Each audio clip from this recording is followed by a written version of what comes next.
sa babae kasi isa yun sa way na para mag-mature.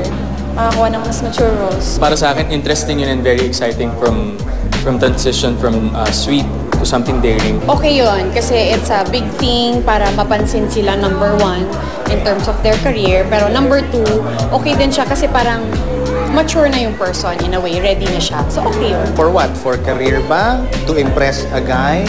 To parang change their lifestyle because they're bored with it? First, we gotta know that first before we explain why they did it.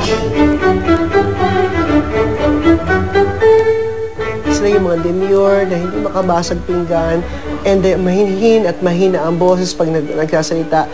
Yun yung tinatawag natin na ito yung dalagang Pilipina. Mukha yatang in recent times nabubura o nawawala.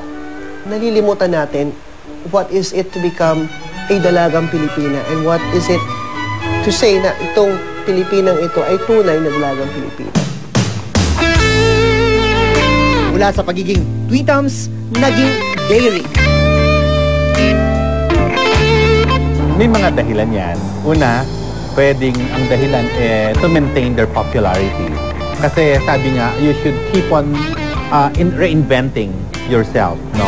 Hindi pwedeng puro ganun na lang kasi ang mga tao, madali rin naman magsawa. Yung iba naman, ginagawa yan because they want to prove na sila graduate na dun sa mga sweet roles, yung mga pang teenager. Pwede na silang gumawa o mag-portray ng mga roles na mas mature.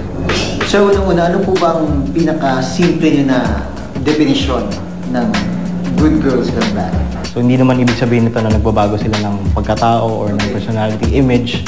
Mas, kumbaga kung dati madalas naka-t-shirt lang sila or jeans sa mga nakikita sa TV, ito mas medyo nagpatry na sila ng mga sexier outfit.